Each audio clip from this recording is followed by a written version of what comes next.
Hi, welcome to Nina in the Kitchen, where today I am doing a request, actually. A viewer named Ursula asked me to do a spaghetti carbonara, spaghetti alla carbonara is how it's said. And her request was that the eggs be completely cooked. So I put my thinking cap on, got my little thermometer, I got in the kitchen, and Ursula, I did it, and it's delicious. I hope you try it.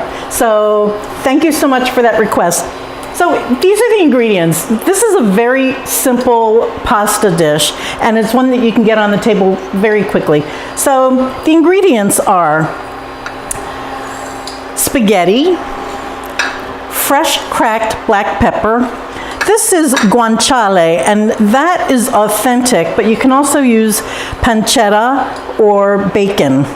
And then I've cut up some of the guanciale, so that's what it is. This is olive oil, 2 tablespoons. I'm going to use 2 whole eggs and 1 yolk as the dressing, and this is a ½ cup of Romano cheese. You can use Parmesan. Romano is actually more authentic. And I like onions, so I'm going to cut this. And this is the north and south pole, as I call it, of the onion. So the best way to cut an onion, to slice it, is from north to south pole rather than around the equator. And the reason is these slices will keep their shape in the pan while it's cooking. Just wanted to show you that. So what guanciale is, guancia is the cheek. So guanciale is a pork cheek or pork jowl that is cured. This has been rolled up, cured, rolled up, and that's what you see here. Pancetta, pancha, is the belly, so it's pork belly, just like bacon, it's the same cut as bacon. It's cured, it's not smoked. And then our bacon, American bacon, is cured and smoked. And you can use all of the above. They're all delicious. I've tried them all. I just wanted to keep it authentic, but also, believe it or not, I happen to have guanciale in my freezer. I'm not even kidding. So that's why I'm using it today. But here's all that you do. You put some oil in a pan. This is medium heat.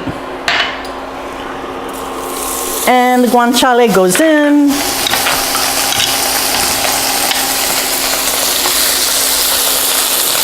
This pan has gotten hot.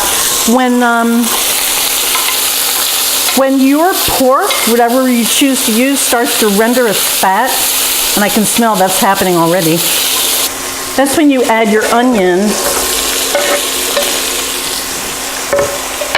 An onion is an optional ingredient. I like it. You know, bacon and onion, classic, right?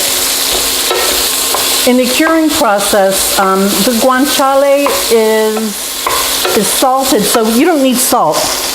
But I'm going to put a good amount, the little black flecks that you see here, by the way. Sometimes with pancetta or guanciale, as they cure it, they put herbs in it. Sometimes you'll see rosemary. This one just has pepper. You want a good amount of black pepper in here. Carbonara means coal miner. And so this is coal miner pasta. And I've tried to look up the history of this. It's very vague. But I think the reason that it might be called coal miner is because there's a lot of black flecks of pepper in here that would remind you of coal dust. I'm going to put a lid on this, put it on my big stove, and bring the pasta water here because there's something I want to show you about that. That's kind of the trick as to how this gets cooked. At this point, from here on out, this is all about technique. And my thought process was, in order to not scramble the eggs, but cook them completely, I needed to use boiling hot water. And to keep them creamy and not gushy or gummy, what I'm doing is I'm going to make this a super starchy water by putting my pasta into only 2 quarts of water. And then I'm going to use the pasta water. This is a salted water, and I got the eggs up to 139, 140, and 145, according to the Food and Drug Administration. 145 is where an egg is completely cooked, the yolk as well as the white. By the time you put the pasta in and the cheese and everything, I got this up to 152. So everything's cooked, it remains creamy and cheesy, and it's just delicious. So I'll see you when this is finished cooking. Well, this is almost done. It's almost al dente. It's about I would say a minute away from being perfectly cooked. So what I'm doing is taking some of the pasta water, putting it in the bowl, and just using that to warm the bowl up. So I'm at sea level. This is 212 degrees. And now, in my warm bowl, this is the 2 large eggs and 1 large yolk, and this is room temperature. And by the way, this is for half a pound of pasta. What I'm going to write on my blog is for a pound of pasta, which is, a pound of pasta will feed 4 people.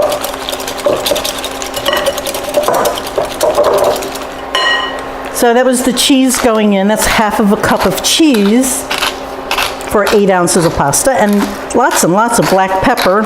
All right, let's see how this is now.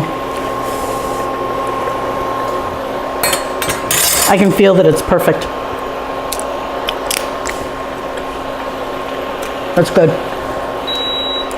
Always taste your pasta along the way, just to see how it's doing. Before I drain the pasta, I'm going to put some of this hot water into my eggs.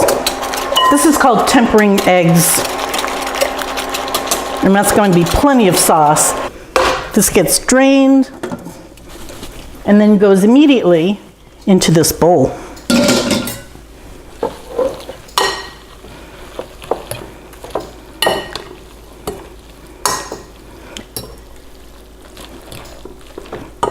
I'm just going to let this sit for a moment. The guanciale has been sitting on a burner with a lid on it on a medium-low heat. And I want to scrape all these good little bits up off of here.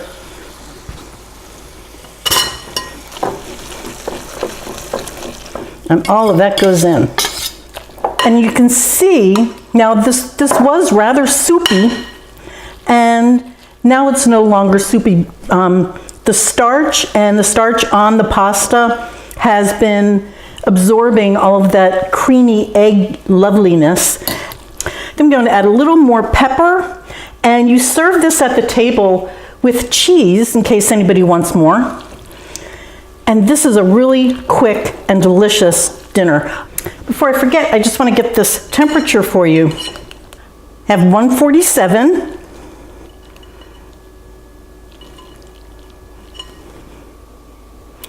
$149, so I guess it's not budging over that, but over 145, and these are cooked. Let me just taste this for you.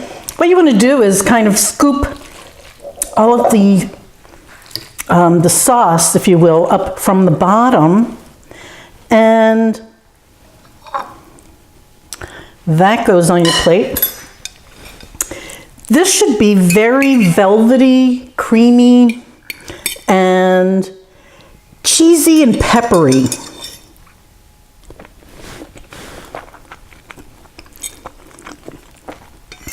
Oh, that's good.